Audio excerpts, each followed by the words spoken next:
লোকটা তাকে উদ্দেশ্য করে গান গাইল নাকি? সারাক্ষণ তো তার দিকেই তাকিয়ে রইল। দৃষ্টি ফেরাতে চেয়েও সে পারল না। আজ ইচ্ছে করছে এই চোখে ডুবে যেতে। তখনই রিমি ধাক্কা মেরে বলে উঠল, এটাই কি ইহাম তালুকদার ভ্রম? দেখ, চোখে একরাশ ভ্রম নিয়ে তোর পানে তাকিয়ে আছে। মেডিকেল স্টুডেন্টরা পড়াশোনা আর সংস্কৃতি সব দিক থেকে এগিয়ে, তাই তো দুর্দান্ত সব পারফরমেন্স দেখিয়েছে। 1 মিনিটের জন্য বোরিং ফিল করেনি বকুল। হঠাৎই রিমি গোতা মারল বকুলকে। ভয় পেয়ে গেল সাথে সাথে। কি হয়েছে? কি গোতা মারছিস কেন? তোকে কেউ ডাকছে। কে ডাকবে? ওইদিকে তাকিয়ে দেখ। রিমির বলা কথা শেষ হতে দৃষ্টি অনুসরণ করলো বকুল। ভ্রম দাঁড়িয়ে আছে গাছে হেলান দিয়ে। রিমিকে তখন বলা হয়নি এটাই যে ওর স্বামী। হঠাৎই কেন তাকে ডেকে পাঠালো বুঝতে পারল না। তাই রিমির হাতটা আঁকড়ে ঠেলে এগিয়ে গেল। কী রে, আমায় টানছিস কেন? আমার বর দেখতে চেয়েছিলিস না? হ্যাঁ, তাহলে আমার সাথে চল। কোথায়? এই যে আমায় যিনি ডাকলো তার কাছে। তোকে ডাকছে তো, আমায় টানছিস কেন? আমার বেস্ট ফ্রেন্ড তুই, তাই। চাপা শ্বাস ফেলে বান্ধবীর পায়ে তাল মিলিয়ে এগিয়ে চলল। কেন ডেকেছেন? বকুলের কণ্ঠে টান টান ভাব, কণ্ঠ খানিকটা ক্ষীণ। অতিরিক্ত কথা বলো কেন? কোথায় বলেছি? অবাক হয়ে জিজ্ঞেস করলো বকুল, দৃষ্টি ফেলে বকুলের পাশে। এই মেয়েটাকে তোমার সাথে দেখছি সকাল থেকে। কে হয় এ? জানো না, চেনো না, সারাদিন মিশবে? ভ্রমের কথায় মনে মনে হোঁচট খেল বকুল। লোকটা তো একটু আগেই আসলো। কই, তাকে তো আসা অবধি চোখে পড়েনি। তাহলে সে সারাক্ষণ রিমির সাথে থাকলো, এটা জানলো কি করে? নিজে ফলো করছেন নাকি তার পেছনে কাউকে লাগিয়ে দিয়েছেন? কি হলো, কথা বলো। কি বলবো? ভ্রম কড়া দৃষ্টি নিক্ষেপ করলো। পাত্তা দিল না বকুল। খানিকটা হেলা করে বলল, ও আমার বেস্ট ফ্রেন্ড, তাই সারাক্ষণ ওর সাথে চিপকে আছি। বকুলের কথায় ভ্রম আপাত মস্তক পরক করে নিল। সন্দেহবাতিক দৃষ্টিতে রিমিকে শোধালো, নাম কি তোমার? ওরকম পালোয়ানি হাবভাবে রিমি ভরকে গিয়েছিল। এবার তাকে প্রশ্ন জিজ্ঞাসা করতে গোয়েন্দা ট্যাগটা লাগিয়ে দিল। চোখ দুটো ছোট ছোট করে বকুলকে এক হাত ঠেলে পেছনে সরিয়ে ভ্রমের সামনে এসে দাঁড়ালো। আপনাকে কেন বলবো? হ্যাঁ, জিজ্ঞাসা করেছি তাই বলবো না। রিমির তারামেতে ভ্রম কোমরে 2 হাত দিয়ে দাঁড়ালো। বিরক্তিমাখা কণ্ঠ আর হাবভাব দেখিয়ে শোধালো, তোমার বেস্ট ফ্রেন্ড তো দেখছি তোমার থেকেও বেয়াদব। এই, কাকে বেয়াদব বলছেন আপনি? আপনার সাথে কথা বলার বিন্দু মাত্র ইচ্ছে আমার নেই। এই মেয়ে বকুল, এনাকে যেতে বলো, তোমার সাথে কথা আছে আমার। এই কথা রিমি ভ্যাংচালো। বিকৃত করে বলল, তোমারটা তো আমারটা কটা আটে, কত সব। রকচাটা স্বভাবের ভ্রম রেগে গেল মুহূর্তে। কথা বললেই বাড়বে। মেয়েটার যে ঝগড়াটে স্বভাব আছে সেটা সে বুঝে নিল। তাই আর দেরি না করে বকুলের ডান হাতটা মুঠোয় নিয়ে নিল। চলো বলে পা বাড়ালো। থামিয়ে দিল রিমি। ওকে নিয়ে যাচ্ছেন কোথায়? আর হাত ছাড়ুন। আপনি পণ্ডিতি করছেন কেন? আমার সে অধিকার আছে। আমার সম্পর্কে জানেন কতটুকু? স্টেজ ফাংশনে গান শুনে ভেবেছিলাম ভালো হবে, এখন তো দেখছি ক্যারেক্টারলেস। জাস্ট শাট আপ, চিল্লিয়ে বলে উঠল ভ্রম। বকুল আর চুপ থাকলো না, দুদিকে হাত নাড়িয়ে বলল, থামো তোমরা। রিমি, কি শুরু করে দিয়েছিস? তো করবো না? আমার বান্ধবীর হাত ধরে অধিকার দেখিয়ে নিয়ে যাওয়া হচ্ছে ওনার। আরে কোনো আরে বারে নেই। এই, আপনি জানেন না ও বিবাহিত? তাও ঢ্যাং ঢ্যাং করে ওর কাছে এসেছেন কেন? উফ বলে হাতটা ছেড়ে মাথাটা 2 হাতে চেপে ধরল ভ্রম। অতঃপর ঠোঁট কামড়ে রাগ নিবারণ করার চেষ্টা চালিয়ে কিছু বলতে নেবে তখনও রিমি বলে ওঠে, কোনো রাইট আছে আপনার? আপনি তো। থামিয়ে দেয় বকুল। রিমির গরম হয়ে যাওয়া মাথায় হাত বুলিয়ে বকুল মিনমিনিয়ে শোধালো, দোস্ত, ইনিই আমার স্বামী। পিলে চমকে ওঠে রিমির। এক লাফে পিছিয়ে গিয়ে আতঙ্কিত হয়ে দ্রুততার সাথে বলে ওঠে, ওহ মাই আল্লাহ, ইনি কি তোর দানব হুতুম পেঁচাবর? ইনি সে ডাইনোসর, আগে বলবি না? ইসরে, সরি ভাইয়া, I am really very sorry. আপনি প্লিজ কিছু মনে করবেন না। আমি আসলে, এই তুই যা, সাথে কথা বল। না না, তোরা থাক, আমিই বরং গেলাম। বলে এক প্রকার ছুটে চলে আসলো রিমি। লোকটার কাজ আর কথার বর্ণনাতেই গলা শুকিয়ে আসতো তার। আর আজ সেই রকচাটার লোকটাকে আবল তাবল সব বলে দিয়েছে। দোষটা বকুলের। বর নিয়ে সারপ্রাইজ দেবে বলে এখন ও নিজেই সারপ্রাইজড হয়ে গেল। হাতটা ছেড়ে দিয়ে তরিতে চুলে হাত চালালো। মেয়েটা না হয় তোমার বেস্ট ফ্রেন্ড, তো ছেলেটা কে ছিল? কোন ছেলে? চেনো না বলছো? আরে আগে পরিষ্কার করে বলবেন তো। তখন যে ছেলেটা তোমার প্রশংসা করলো সে? ও, দিগন্তের কথা বলছেন? ছেলেটার নাম দিগন্ত? হ্যাঁ, ও কলেজে নতুন। ছেলেটা ভালো। বকুলের কথায় গাল চুলকে কিছুটা অধিকারের সুর নিয়ে শোধালো, ছেলেটার সাথে মিশবে না? বকুল ভ্রমের কথা অবাক না হয়ে পারল না। নাক মুখ কুচকে প্রশ্ন ছুড়ল, কেন? আমি বলেছি যে, তাই। কিছু সময় নিল বকুল, চুপ করে রইল। তারপর মাথা উঁচিয়ে সরাসরি জিজ্ঞাসা করল, আমি কার সাথে মিশবো, কথা বলবো, এসব কি আপনি বলে বা ঠিক করে দেবেন নাকি? দরকার হলে তাই করবে। বিরক্তি ভাব ফুটে আসলো বকুলের চোখে মুখে। অধিকার দেখানোর কেউ না আপনি। ভুলে যেও না, আইনত তুমি আমার স্ত্রী, অর্ধাঙ্গিনী। মানেন তো আর না? মানি বা না মানি, সময় অসময়ে আমার কথা মানতে বাধ্য তুমি। এসব আজাইরা ফাউল কথা বলার জন্য রেখেছেন? ছেলেটার সঙ্গ বাদ দেবে কিনা বলো। জেলাস কেন? এই যে আমি অন্য একটা পুরুষের সাথে মেলামেশা করছি, তাতে আপনার হিংসা হচ্ছে? একদমই না। তাহলে কথা বলতে মানা করছেন কেন? বকুলের সোজা প্রশ্নে দমে গেল ভ্রম। মস্তিষ্কেও তাকে জিজ্ঞাসা করলো কেন বকুলকে সে এরকম কথা বলছে। মেডিকেলে একটা ছেলে আরেকটা মেয়ে কথা বলতেই পারে, অস্বাভাবিক কিছু নয়। তবুও ব্যাপারটা মানতে পারছে না সে। সকালে যখন ইয়াদ বকুলের প্রশংসা করতে শুনল আর তাদের হাসি ঠাট্টা দূর থেকে দেখলো, সরাসরি জানালো তাকে। দূর থেকে বকুল আর ছেলেটা সেই সময়ের ছবি ক্যাপচার করে তাকে পাঠিয়েছে। এরপর থেকে তার ভেতর ভেতর অস্থিরতা শেষ হচ্ছে না। কই উত্তর দিচ্ছেন না কেন? ভ্রম জিভ দিয়ে ঠোঁট ভিজিয়ে মাথা উপর নিচ করতে করতে শোধালো। ভুলে যাচ্ছ তুমি তালুকদার বাড়ির বউ, আর তালুকদার বাড়ির বউরা পরপুরুষের সহিত কথা বা পরিচিত হতে পারে না। বকুল মুচকে হাসলো। লোকটা তাকে ভালোবাসতে শুরু করেছে তবে, কিন্তু বুঝে উঠতে পারছে না। লোকটার এই জেলাসি তাকে ভীষণ ভালো লাগাচ্ছে। সে বুঝেও না বোঝার মতো করে বলল, কই এমন রুলস তো শুনিনি। শুনে নাও। নিলাম, তবে আমি মানতে পারবো না। মানবে না তো? ভ্রমের রাগ বিরক্তি মেশালো ভাবটা দেখে বকুল পাশ ঘুরে সব দিন হাসি হাসল। তার আর ভ্রমের দূরত্ব কিছুটা কমিয়ে নিল। মুখটা ঘাড়ের কাছে নিয়ে মৃদু আওয়াজে শুধালো, শুনুন মিস্টার তালুকদার, না চাইতেও আপনি অসহ্যকর কারোর প্রেমে পড়েছিলেন। ধীরে ধীরে তা কনভার্ট হয়েছে ভালোবাসায়। এবার পালা মায়া জন্মানোর। ভ্রম এক কদম পেছনে সরে আসে। অবাক করার চাহনি নিক্ষেপ করে কাটকাট কণ্ঠে জিজ্ঞাসা করলো, কি বলতে চাচ্ছ? আমি তোমায় ভালোবাসি? প্রশ্ন না করে নেশা লাগানো কণ্ঠে সুন্দর করে বলুন। আমি ফিরতি রিপ্লাই করছি। আর এটা করো না, ওটা করো, ওটা করো না, এটা করো, এসব বলে না কাউকে ধরে রাখা যায় না। যে থাকার সে আপনার মন বুঝে স্বেচ্ছায় থেকে যাবে। বকুলের কথাগুলো শুনে মুহূর্তের মধ্যেই ভ্রম রূঢ় হয়ে গেল। কটমট দৃষ্টি নিক্ষেপ করে বকুলকে শোধালো, বেশি বার বেরো না। কেন? গজিয়ে যাওয়া পাকনা ছেটে দেব। হাতটা শক্ত করে মুচড়ে ভ্রমের থেকে ছাড়িয়ে নিল। নাকের উপর আঙ্গুল ঘষে শোধালো, সেই অসৎ সাহস আছে আপনার? অসৎ সাহস? যে লোক স্ত্রীর গায়ে হাত তুলতে চায় তার সাহসকে কি সৎ বলে আখ্যা দেওয়া যায়? ভ্রম রেগে গেল। চোখ দুটো বড় বড় করে শোধালো, তেদর মেয়ে একটা, তাতে আপনার কি? চলো আমার সাথে। কোথায়? গেলেই দেখতে পাবে। না বললে যাব না। আরে সমস্যা কি তোমার ভাই? কোনো সমস্যা নাই আপা। কি সাহস, আমাকে আপা বলছো? মুহূর্তের মধ্যে রাগটা ছড়িয়ে গেল। এদিকে বকুলও রাগটা দারুণভাবে উপভোগ করছে। আমার রাগ বাড়িয়ে দিও না মেয়ে, চলো আমার সঙ্গে। ঠিক আছে চলুন। বকুল সম্মতি দিতে ভ্রম তার হাতটা নিজের কবজায় নিয়ে নিল। সোজা হাঁটা ধরল। যাওয়ার পথে দেখা হলো দিগন্ত আর রিমির সাথে। বকুলকে নিয়ে একটু কাজে যাচ্ছি, টেনশন করো না। ভ্রমকে এদিকে যেতে দেখে কিছুটা ভয় পেয়েছিল রিমি, তবে পর মুহূর্তে ভ্রমের কথা কিছুটা সামলে উঠেছে। প্রত্যুত্তরে সে মাথা নাড়িয়েছে, যা দেখে দিগন্ত কিছুটা ভরকে গেল। রিমিকে জিজ্ঞাসা করলো, রিমি, বকুল অপরিচিত কার সাথে যাচ্ছে? দিগন্তের কথা রিমি ওদের দিকে চেয়ে দিগন্তকে হাতে চড় দিল। তাতে লাফিয়ে উঠে শোধালো, আরে মারছো কেন? চমকে গেল রিমি। দৃষ্টি সরিয়ে চোখ ছোট ছোট করে তাকালো দিগন্তের পানে। জোরপূর্বক হেসে বলল, সরি, ভেরি সরি, খেয়াল করিনি। আর কি বললে যেন? বকুলকে অপরিচিত লোকের সাথে যেতে দিলে কেন? আরে না, অপরিচিত কোথায়? তাহলে কে ওটা? ওই ভাইয়াটা? হ্যাঁ, ওটা ওর বর, আই মিন হাজব্যান্ড। ভীষণ রকম অবাক হলো দিগন্ত। কি রিয়াকশন দেবে তা ভেবে পাচ্ছে না।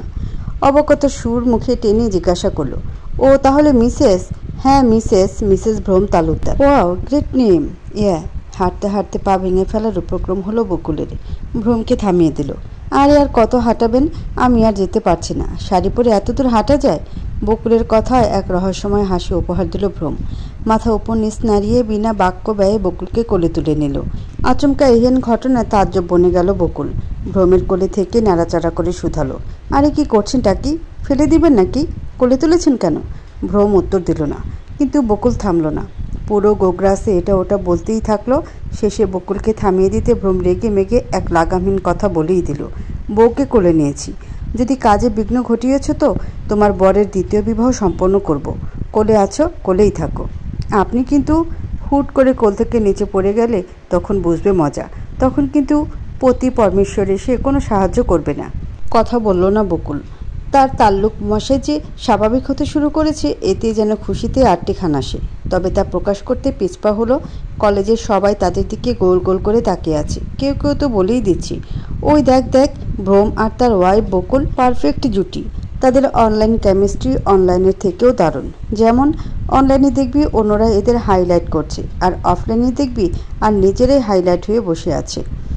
যা বলেছিস, এদের তো একসাথে দেখাই যায় না। কি বলতো, আমি যদি বকুলের জায়গায় থাকতাম তাহলে তো পুরো কলেজে মাথায় তুলে নাচতাম। টপার প্লাস ক্লাসের বউ বলে কথা। কিন্তু এই সবের কিছুই বকুল মেয়েটার মধ্যে দেখি না। এই জন্যই তুই ভ্রমের বউ না বন্ধু হওয়ার সুযোগ পেয়েছিস। মুহূর্তে হেসে উঠল বন্ধুমহল। ভ্রমের ব্যাচমেটরা তাদের নিয়ে বলছিল। এদিকে কিছুটা পথ এগিয়ে ভ্রম থেমে গেল। সতর্কতার সাথে বউকে কোল থেকে নামিয়ে দিল। কি হয়েছে? আমার সামনে একটু দাঁড়াও তো। কেন?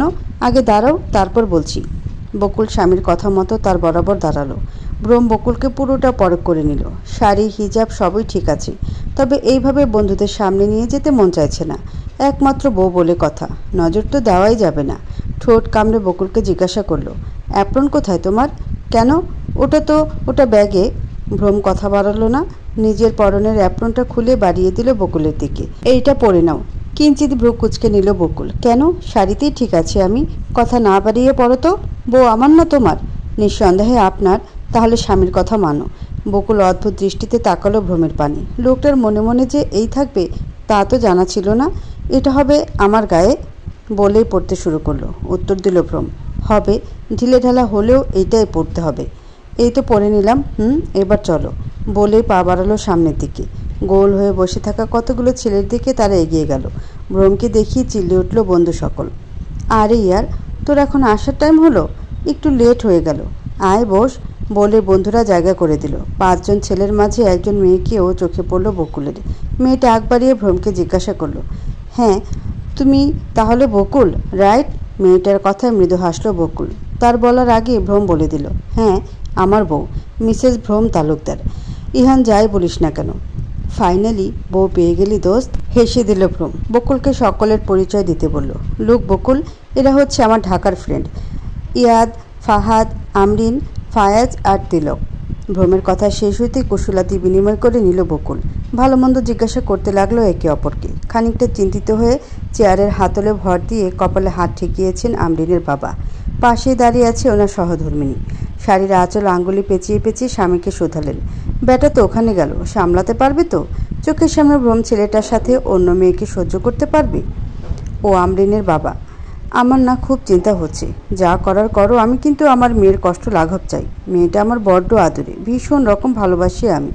হ্যাঁ হ্যাঁ, ভালো তো আমিও বাসি। তুমি চিন্তা করো না, আমি থাকতে আমার মেয়ে আর তোমাকে চোখের জল ফেলতে হবে না।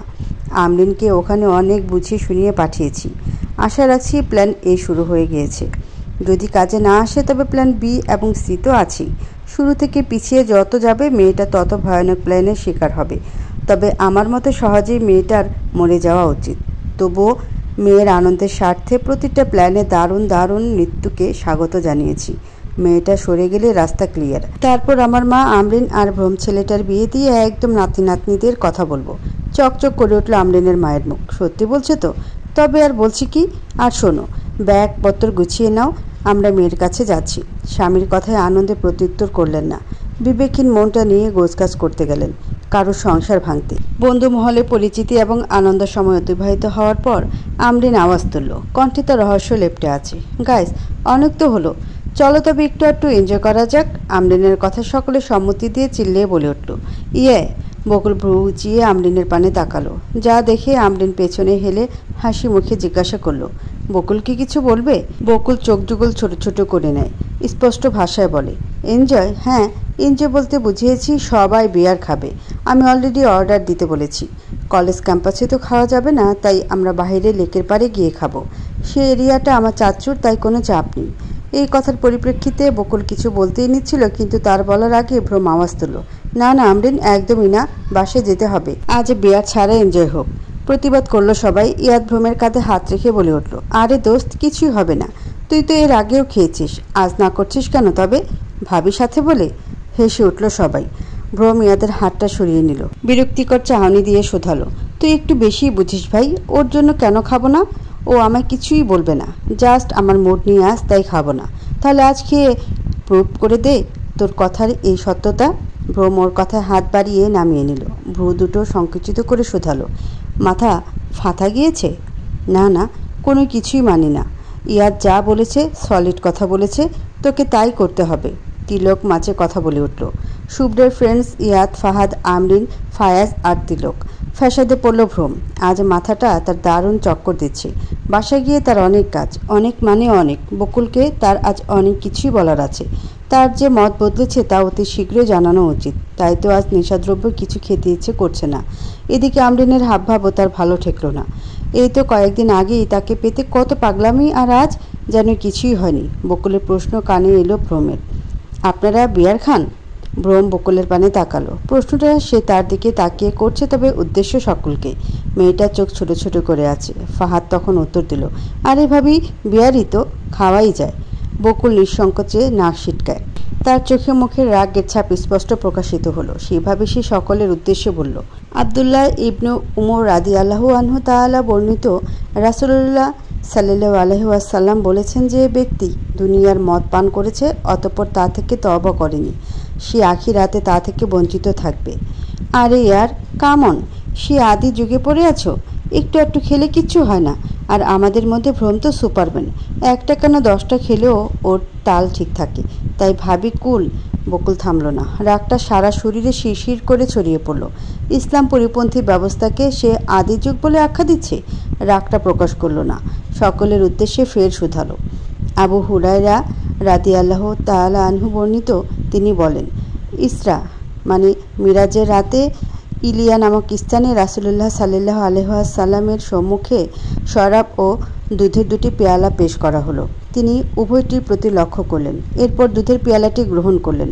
তখন জিবরিল আলাইহিস সালাম বললেন, যাবতীয় প্রশংসা সেই আল্লাহর জন্য, যিনি আপনাকে স্বভাবজাত দ্রব্যের দিকে পথ প্রদর্শন করেছেন। অথচ যদি আপনি শরাব গ্রহণ করতেন তাহলে আপনার উম্মত পথভ্রষ্ট হয়ে যেত। লম্বা এক কথায় আমরিন চসূচক শব্দ তুলল। এদিকে ভ্রম চুপ। অন্যায় তো সে সেটা জানে, তারপরেও খেয়েছে। এখন অন্যায় করে কিভাবে অন্যায় কথা বলে সে, তাই চুপটি মেরে বউর কথা শুনছে। মনে মনে প্রতিজ্ঞা এঁটে নিচ্ছে যে আর কখনোই নেশাদ্রব্য কিছু পান করবে না। গাইস, আমাদের ছোট ভাবি খাবে না, ইটস ওকে, আমরাও খাবো না। আমরা বরং বিয়ারের পরিবর্তে জুস আর কিছু পেস্ট্রি খাই। সকলের মুখটা পানসেটে হয়ে গেল। তবুও নিজেদের ওয়েট বজায় রাখতে সিদ্ধান্ত নিল, কলেজ ফাংশনের সমাপ্তি ঘটলেই তারা সবাই যাবে সিসির মিডনাইট বুফেতে। কলেজ ফাংশনে বান্ধবীকে নিয়ে কত কি করবে ভেবেছিল রিমি, কিন্তু সেসবের কিছুটি হলো না। বাগড়া দিয়ে দিল বান্ধবীর পতি পরমেশ্বর ভ্রম। ইচ্ছেমতো লোকটাকে সে মনে মনে গালাগাল দিয়েই যাচ্ছে। গালাগালের কিছুটা আওয়াজবিহীন কথায় ঠোঁট আওড়াচ্ছে, মাঝে সাঝে মুখ বাঁকিয়েও দিচ্ছে। তখনই প্রবেশ ঘটল দিগন্তের। হাতে তার দুখানা চকলেট ফ্লেভার কোন আইসক্রিম।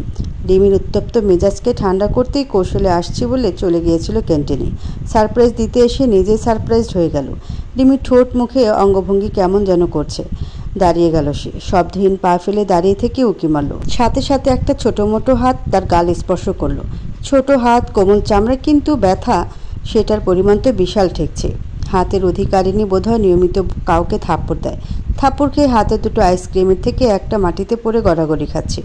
দিগন্ত গালে হাত দিতেই সামনে রমণীকে শোধালো, মিনিট 20 মধ্যে কি তোমার কোনো অসুখ হয়েছে মিস মেরি? দিগন্তের গালে স্পর্শ করে ব্যথা পাইয়ে দেওয়া রমণী স্বয়ং রিমি। দিগন্তের গলার আওয়াজ পেয়ে কল্পনার অবসান ঘটালো। ঘাড় বাঁকিয়ে লোকটিকে উপন্যাস দেখল। আপনি আসলেন কখন? দিগন্ত গালে হাত ঠেলেই উত্তর দিল, থাপ্পড়টা দিলে যখন। আমি তো ওই একজনকে কল্পনায় মারছিলাম, তবে বাস্তব হলো কি করে? দিগন্তের কথার আগা মাথায় কিছুই বুঝলো না রিমি, তবে প্রথমে বলা কথা ত্রুটি তুলে ধরল। আপনাকে আমি আর কতবার বলবো, আমার নাম রিমি, নট মিরি। রিমির কথায় দিগন্ত গাল ছেড়ে মাথা চুলকে নিল। ছেলে হয়ে মেয়ের হাতের থাপ্পড়ের প্রসঙ্গটা চরম লজ্জার, তাই এড়িয়ে গেল। রিমির চলতি প্রশ্নের উত্তর দিতে গিয়ে হাতে থাকা আইসক্রিমটা বাড়িয়ে দিল এবং শোধালো, ওই একই হলো। তোমার এত কঠিন একটা নাম উচ্চারণ করতে গেলে নারী ভুঁড়িতে জটলা পাকে। আর এটা ধরো, খেয়ে মাথা ঠান্ডা করো। রিমির রাগটা বাড়ন্ত হয়ে সপ্তম আকাশ ছিল। বড় একটা শ্বাস নিয়ে ত্যাগ করে শোধালো, কি আমার নাম উচ্চারণে নারী ভুঁড়িতে জটলা পাকে? সিরিয়াসলি আপনার আমার এই অতি সহজ নামটা কঠিন মনে হয়? মাত্র 2টো অক্ষর আর 2টো কার চিহ্ন। দিগন্ত প্রত্যুত্তরে ঠোঁট টিপে হেসে আইসক্রিমটা হাতে ধরিয়ে বলল, ফরেইনার। একটু তো সমস্যা হবে। রিমি কিছু বলল না। সকাল থেকেই লোকটার সাথে সে কথা বলতে বলতে অনেকটাই ফ্রি হয়েছে।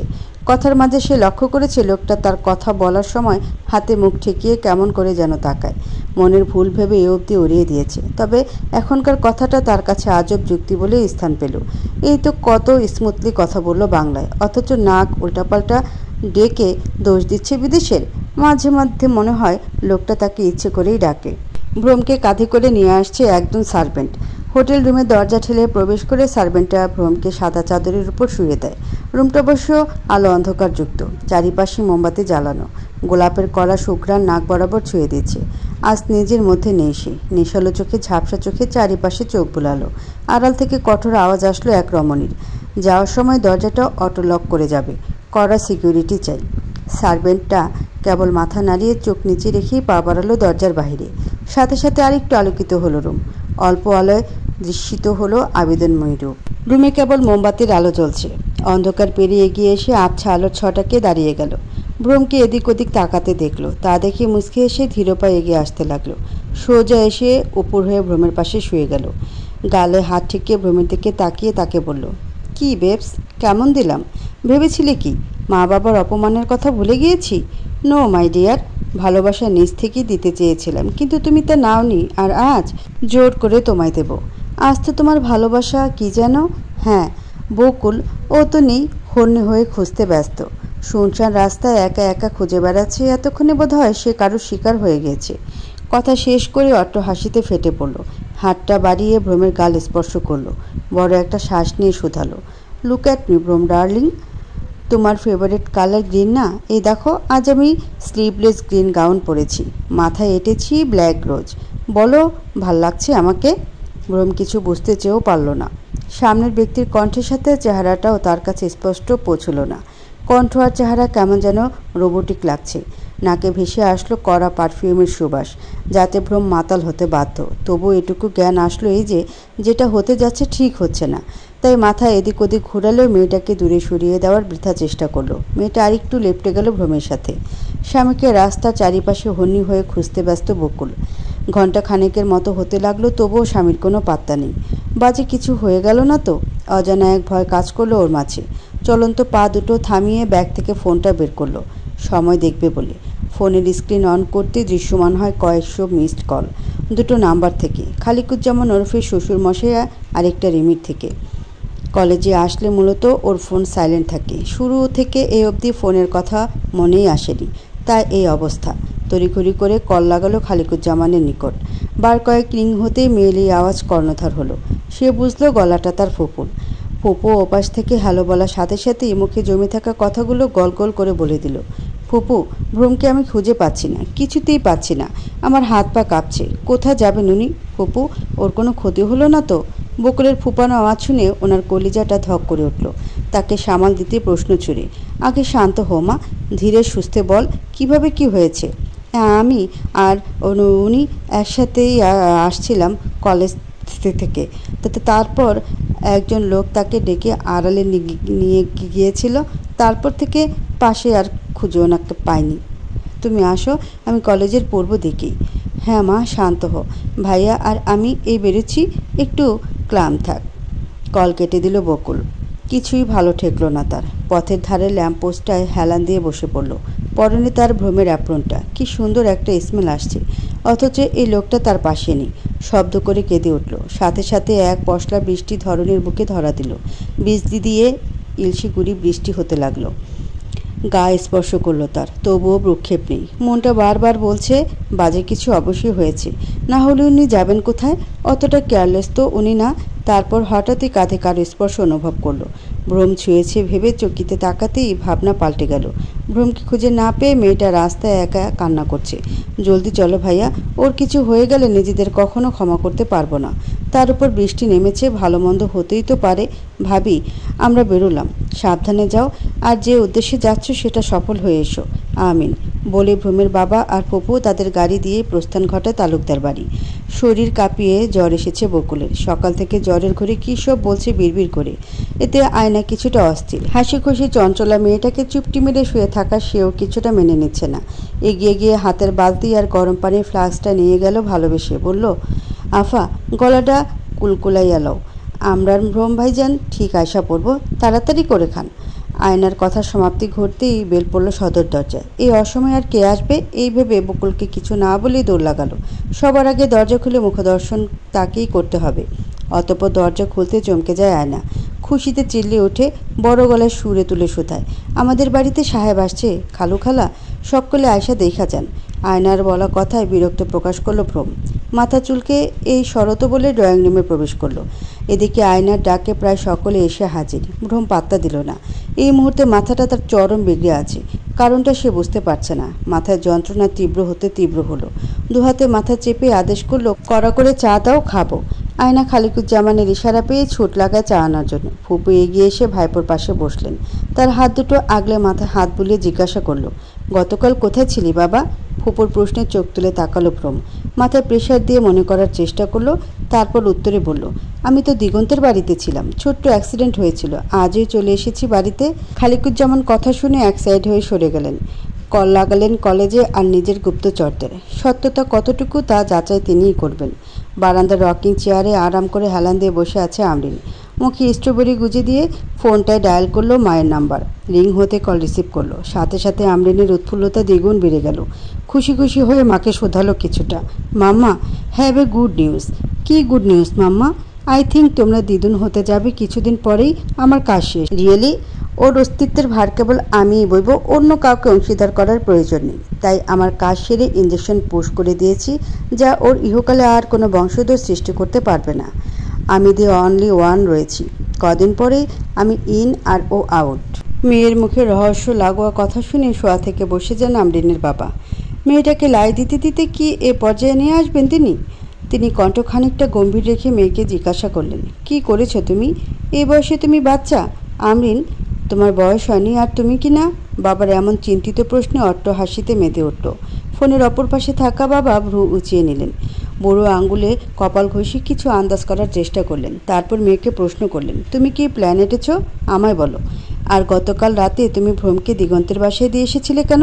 আমাদের প্ল্যান তো অন্য কিছু ছিল, লাস্ট মোমেন্টে চেঞ্জ করলে কেন? বাবার এতগুলো প্রশ্নে আমরিন হিয়ালি হেসে বিছানা ধপাস করে বসে পড়ে।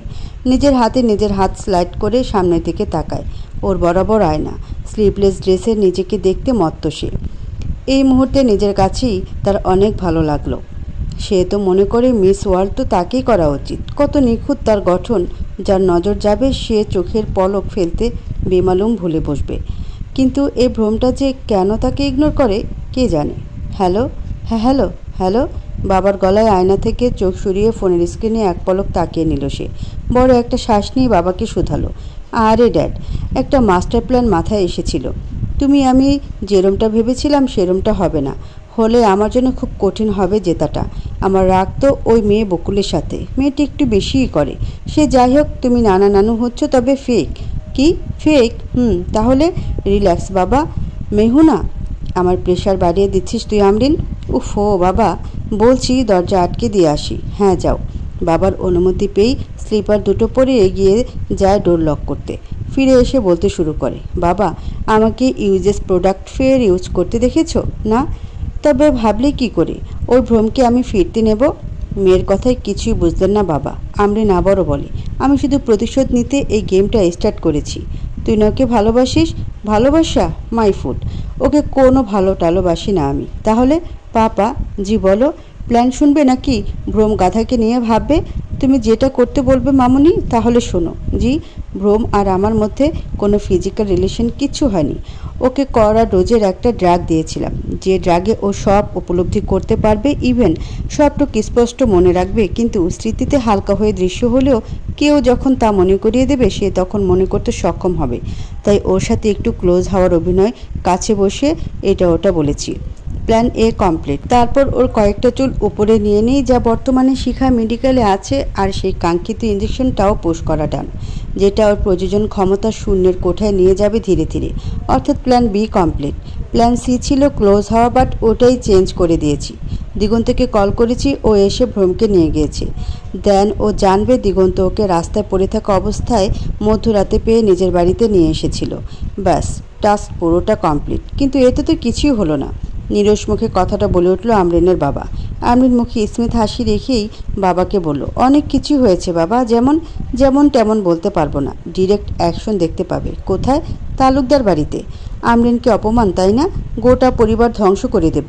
শুরুটা ওই ছিচকে চোর দিয়ে করিয়েছি, মাত্র কটা মাস অপেক্ষা করো। অশান্তি কাকে বলে আর কত প্রকার দেখতে পাবে। মেয়ের কথায় বাবা কিছুটা আন্দাজ করতে পারলেন। ভয়ানক এক খেলায় মেতে উঠেছে মেয়ে, থামিয়ে দেবার সামর্থ্য তার নেই। বাবা শোনো। হ্যাঁ বলো। তালুকদার বাড়িতে একই সময় দুজন গর্ভবতী হবে, একজন আমি তো অন্যজন নিঃসন্দেহে বকুল। তারটা থাকবে রিয়েল আর আমারটা ফেক। ও বাড়িতে বসে বসে কেবল আনন্দ শুষে নেব। বুঝেছি। ঠিক আছে, রাখছি। বাবাই বাই। কলটা কাটতেই সাথে সাথে একটা মেসেজ আসে ভদ্রলোকের ফোনে। নামটা আমরিন শো করছে। মেয়ে তাকে মেসেজ দিয়েছে। মেসেজটা ওপেন করলেন তিনি। তখনই লম্বা একটা মেসেজ শো করে। মেসেজটা এরূপ, বাবা তোমার জন্য হীন। একজন নারীর গর্ভে অন্য দম্পতির সন্তান ধারণের পদ্ধতিকে সারোগেসি বলে। ইনভিট্রো ফার্টিলাইজেশন পদ্ধতিতে নারী দেহ হতে ডিম্বাণু ও পুরুষ দেহ হতে শুক্রাণু দেহের বাইরে টেস্ট টিউবে নিষিক্ত করে তা সারোগেট নারীর গর্ভাশয়ে প্রতিস্থাপন করা হয়। আধুনিক সারোগেসি প্রক্রিয়ায় সন্তান জন্ম দিচ্ছেন একজন সারোগেট। সারোগেসি ব্যবস্থা তখনই একটি দম্পতি করতে পারে যখন কোনো স্ত্রী গর্ভধারণে অক্ষম, গর্ভধারণ ঝুঁকিপূর্ণ, অথবা যখন একজন অবিবাহিত পুরুষ বা নারী বা সমকামী দম্পতি সন্তান নিতে চান। সারোগেসি শব্দের অর্থ হলো গর্ভাশয় ভাড়া। সারোগেসি একটি আধুনিক প্রজনন ব্যবস্থা। ছেলের অবস্থা বেগতিক দেখে বাবা খালিকুজ্জামানই দায়িত্ব নিয়ে ছেলেকে ঘরে নিয়ে এসেছেন। তার সাথে কন্টিনিউয়াসলি ঝগড়া করে যাওয়া ছেলেটা তার চুপ করে আছে, সেটা তার সহ্য হচ্ছে না। ইতিমধ্যে বাড়িতে একটা হালকা শোক নেমে এসেছে। বাড়ির দুই প্রাণভোমরা প্রাণ হারানোর পথে।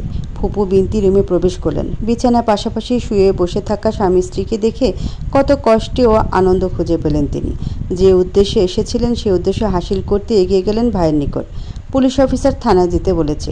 ভ্রম নামে ডায়েরি যে করেছিল ওটার কিছু কাজ নাকি ছিল ওনার সাথে। গিয়ে দেখা করে আসো এখনই। ঠিক আছে, যাচ্ছি বলেই বাবা খালিকুজ্জামান চলে গেলেন। ফুপু বিনতি ও ওদের পানে এক পলক তাকিয়ে মুচকে এসে প্রস্থান করলেন। ভ্রম আসা অবধি বকুল টু শব্দও করেনি। রাগ অভিমান দুটোই হয়েছে তার। হওয়া স্বাভাবিক নয় কি? ভ্রমের কথা বলতে মন সায় দিচ্ছে না। বারংবার চোখে আবছা কিছু আসছে। আবেদনময়ী কোনো নারী, অন্ধকার রুম, কড়া পারফিউমের গন্ধ আর শীত কিছুতেই মনে হচ্ছে না তার। দুহাতে মাথা চেপে শুয়ে গেল, যেটা বকুলের ভালো লাগলো না। তবুও স্বামীর হাবভাবে বুঝলো নিশ্চয়ই কিছু একটা হয়েছে। আপাতত মান অভিমানের পালা দূরে সরিয়ে লোকটার যত্ন নেওয়া উচিত, এটা ভেবে ও নিজ থেকে দূরত্ব কমিয়ে নিল। কাছাকাছি ঘেঁষে লোকটা চুলে হাত বুলালো। স্পর্শটা বকুলের তা ভ্রম টের পেল। কিছুটা নড়ে চড়ে শুইল। বকুল এমন ব্যবহারের কারণ খুঁজে পেল না। তবুও বলল, বলেছিলাম যে এদিকে আসুন।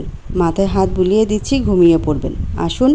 বকুলের কথায় ভ্রম উঠে বকুলের কোলে মাথাটা রাখল। বকুল মূলত আধস অবস্থায় ছিল। মাথায় হাত বুলাতে বুলাতে আর কোনো শব্দ করল না। তারপরে ভ্রম আওয়াজ তুলল, বকুল। হঠাৎ কথা বলায় অবাক হয়েছে বকুল। তবুও অবাকতা না বাড়িয়ে প্রত্যুত্তর করল, বলুন। আমাকে একা ছেড়ে দিলে কেন? আমার খুব যন্ত্রণা হচ্ছে। চোখের সামনে কী সব, আমি আর পারছি না বকুল। এই কথাগুলো শরীর ও মনের যন্ত্রণা স্পষ্ট। কথাগুলো উপলব্ধি করতেই ওর বুকটা হিড়হিড় করে হিমশীতলের মতো শীতল হয়ে গেল। ও তাকে একা ছাড়ল কই? তবে কি গতকালের ঘটনার প্রিপ্ল্যান? সেদিনের পর কেটে গেছে 2 মাস। আর এই 2 মাসে পরিবর্তন এসেছে সবার জীবনেই। ভ্রম তুলনামূলক সুস্থ, নিয়মিত মেডিকেলে যায়। রাত দিন পুরোটা সময় প্রায় সে হসপিটালেই থাকে। বকুল মেডিকেল স্টুডেন্ট হিসেবে কলেজে বেশ নাম কামিয়েছে। সোশ্যাল মিডিয়ায় এখন তাদের নিয়ে প্রায় ঝড় তোলা হয় যে ভ্রম মেডিকেল ওয়ার্ল্ডে যেমন ফেমাস ঠিক তেমন তার সহধর্মিণীও। খাপে খাপ মিলিয়েছে। বিন্দি ফুপু সহ খালিকুজ্জামান এবং ওনার স্ত্রী গিয়েছে তাদের গ্রামের বাড়ি বেড়াতে। বকুলকে নিতে চাইলেও পারেনি, কারণ ওর ফার্স্ট ইয়ারে অনেক চাপ যাচ্ছে। বাড়িতে শুধু আয়না, ভ্রম আর সে। এই 2 মাসে তাদের সম্পর্কের উন্নতি খুব একটা হয়নি। ভ্রম ঠিকমতো কথা বলে না, প্রয়োজন পড়লে তবেই কথা বলে। আর ইচ্ছে করেই তো সারাদিন ফ্রেন্ডদের সাথে ওয়ার্ডে থাকে। ঘড়িতে 6টার কাঁটা ছুঁই ছুঁই। আজ কলেজে উপস্থিত থাকা চাই 7টার মধ্যে, সিনিয়রদের কড়া নির্দেশ। তাই আজ বকুল 4টার দিকে উঠে নামাজ পড়ে তারপর চটপট গোসল সেরে নেয়। এই দুটো করতে করতে 6টা বেজে গেল। এখন আয়নার সামনে দাঁড়িয়ে ড্রায়ার দিয়ে নিজের চুলগুলো খুব যত্ন সহকারে শুকাচ্ছে। তবে তার দৃষ্টি নিবদ্ধ আয়নায়। হঠাৎই রুমে প্রবেশ ভ্রমের। বকুল তাকে দেখেও কিছু বলল না। আজকাল লোকটার সাথে কথা বলতেও মন সায় দেয় না। কেমন যেন রোবটিক হয়ে গিয়েছে লোকটা। কিছু জিজ্ঞাসা করলে মন সায় দিলে উত্তর দেয়, আর না দিলে চুপ করে থাকে। এই ভাবতেই ড্রেসিং টেবিলের সামনে রাখা ফোনটায় নোটিফিকেশনে আওয়াজ আসলো। বকুল ড্রায়ারটা রেখে সেদিকে তাকালো। ততক্ষণে তার চুল শুকানো শেষ। তাকিয়ে দেখলো ভ্রমকে নিয়ে নতুন নিউজ। বান্ধবী রিমি সেটা ওকে শেয়ার করেছে। দীর্ঘশ্বাস ফেলল বকুল। এইসব নিউজের ধারে কাছেও যায় না সে। চ্যানেলগুলো ইনকাম করতে ভুয়া সব নিউজ লিক করে, আর প্রত্যেকটা নিউজ কিনা রিমি দায়িত্ব নিয়ে শেয়ার দেয়। এই তো গত কয়েকদিন আগেও তাকে একটা নিউজ শেয়ার করেছিল রিমি, যেখানে তাদের বাচ্চার ব্যাপারে কথা তুলেছিল। আদতে তেমন কিছু ছিলই না, আবার সেটাতে মিলিয়ন মিলিয়ন ভিউজ। তবে যাকে নিয়ে এত রচনা জল্পনা, সেই লোকটি সোশ্যাল মিডিয়া থেকে কেমন যেন দূরত্ব বাড়াচ্ছে। এই ভেবে ফোনের থেকে দৃষ্টি সরিয়ে নিল। এক প্রকার অ্যাভয়েড করলো রিমির মেসেজ, কারণ একটু পরেই তো কলেজে দেখা সাক্ষাৎ হবে। আমার পারফিউমটা কোথায় রেখেছ? ভ্রমের প্রশ্নে ফিরে তাকালো বকুল। প্রত্যুত্তর করলো সে। কোনটা? Black opium. সেকেন্ড তাকে দেখো। দেখেছি নেই। সর, আমি বের করে দিচ্ছি।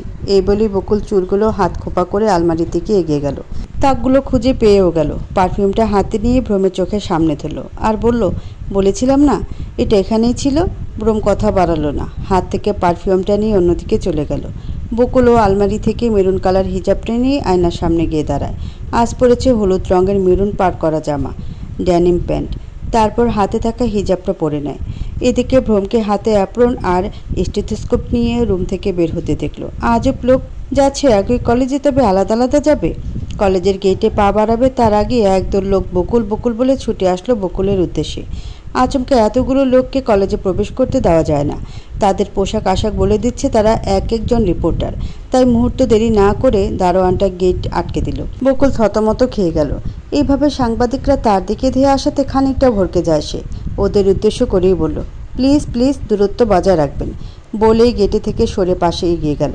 রিপোর্টাররা সেদিকে এগিয়ে গেল। একের পর এক মাইক্রোফোন তার সামনে ধরা হলো। সাথে সাথে মেলে রিপোর্টারের মুখে এমন তেজি কণ্ঠের প্রশ্ন শুনে আকাশ থেকে পড়ে যাওয়ার মতো অনুভব করে সে। প্রশ্নটা কিছুটা এমন, ম্যাম, মিস আমরিনের অন্তঃসত্ত্বা হওয়ার পেছনে মিস্টার ভ্রম রয়েছে, এতে আপনার মতামত কি? বকুল বিড়বিড় করে বলল, আমরিন প্রেগনেন্ট, আবার ভ্রম দেয়?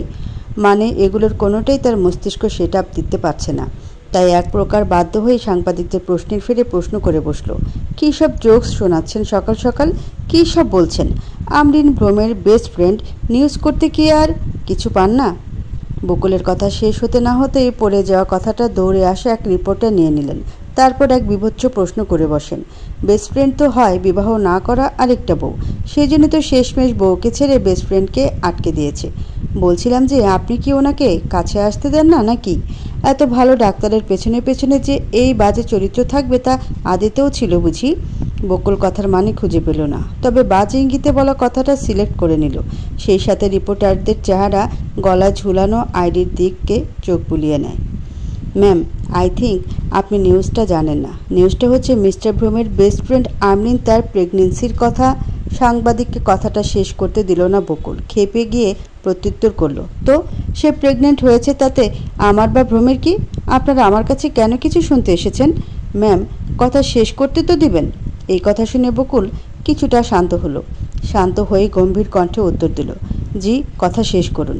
আমরিন তার প্রেগনেন্সির কথা তার সোশ্যাল সাইটে শেয়ার করেছেন এবং দাবি করেছেন বাচ্চার বাবা আপনার husband, I mean Ihan Talukdar ভ্রম। দু পা পিছিয়ে গেল বকুল। আকাশসময় বিস্ময়তা তার মাঝে ভর করল। চারিদিকের আওয়াজ তার কান অবধি পৌঁছল না। কেবল শ্বাস প্রশ্বাস ধীর স্থির করে বড় বড় পলক ফেলল। আমরা আসলে জানতে চাইছি আপনার এই বিষয়ে মতামত কি, মানে আপনি ওনার অর্ধাঙ্গিনী হিসেবে কি মনে করেন? আমরিনের কথা সত্যতা কি? শেষের কথাটা নোট করে উত্তর দিল, আমি নিউজটা আপনাদের থেকে শুনেছি, তাই যাচাই বাছাই না করে বাড়তি কিছু বলতে চাচ্ছি না। তবে পার্সোনালি বললে বলবো, প্রমাণ ছাড়া আমি কোনো মতামত দেব না। তাই আজকের জিজ্ঞাসা এখানে বন্ধ রাখুন। অলমোস্ট আমার কলেজ টাইম 10 মিনিট লেট। ধন্যবাদ। কথাগুলো বলেই সে আর এক মুহূর্ত দাঁড়ালো না। সরাসরি দারোয়ান মামাকে বলে নিজ দায়িত্বে গেট ঠেলে ভেতরে ঢুকে গেল। আর পেছনে এক এক চ্যানেলের এক এক রিপোর্টার নিজের মতো করে এক্সট্রা তেল মশলা মিশিয়ে নিউজ বানাতে ব্যস্ত হলো। হ্যাঁ, আমি আমরিনের বাচ্চার বাবা। আমরিনের হাত ধরে সহজ সরল স্বীকারোক্তি ভ্রমের। আমরিনের চোখে মুখে নজর কাড়া হাসি, যা সাংবাদিকেরা মিলে ক্যাপচার করে নিচ্ছে। মূলত কলেজের সবার সামনে দাঁড়িয়ে ভ্রম স্বীকার করে নিল ভয়ঙ্কর বাচ্চা সত্যটা। এদিকে বকুল এসেছিল ভ্রমের কাছে সত্যতা যাচাই করতে, আর এসে ভ্রমের স্বীকারোক্তি শ্রবণ করে নেয়। পাগুলো সেখানেই থেমে যায় তার। এক প্রকার সে সৌভাগ্যক্রমে জিজ্ঞাসা করার আগেই শুনে নিল চরম সত্যিটা। সারাটা শরীর তার কাঁটা দিয়ে উঠল। একজন স্ত্রী হিসেবে কিভাবে মেনে নেবে সে এই চরম সত্যিটা? পেটটা উগলে এলো। সকালে কিছু খেয়ে বের হয়নি সে, যার ফলস্বরূপ মাথাটা চক্কর দিচ্ছিল। ক্লাস শেষ হয়েছে কিছুক্ষণ আগেই, আর তারপর তো না চাইতেও তার চোখ দুটো ভীষণ জ্বালা করলো, গাল দুটো ক্রমশ গরম হতে লাগলো। তবুও নিজেকে স্বাভাবিক রাখার অভিপ্রায়ে পা চালাতে শুরু করলো। ঘরে বিবাহিত স্ত্রী রেখে শেষে কিনা পরকীয়া। নিউজ চ্যানেলের আজকের সর্বশেষ শিরোনামে ঝুলন্ত থাকবে বোধহয় এই শিরোনামটি। হাঁটতে গিয়ে বেকায়দায় পা ফেলতে সে পড়ে যায় ফ্লোরে। ঈষৎ ব্যথা অনুভব করলেও উঠতে গিয়ে জ্ঞান হারালো। ভ্রমের দিকে নজর দেওয়ার লোকজন তাদের দৃষ্টিগোচর করলো বকুলকে, কিন্তু তাদের মধ্য থেকে কেউ এক পা এগিয়ে তার কাছে এলো না।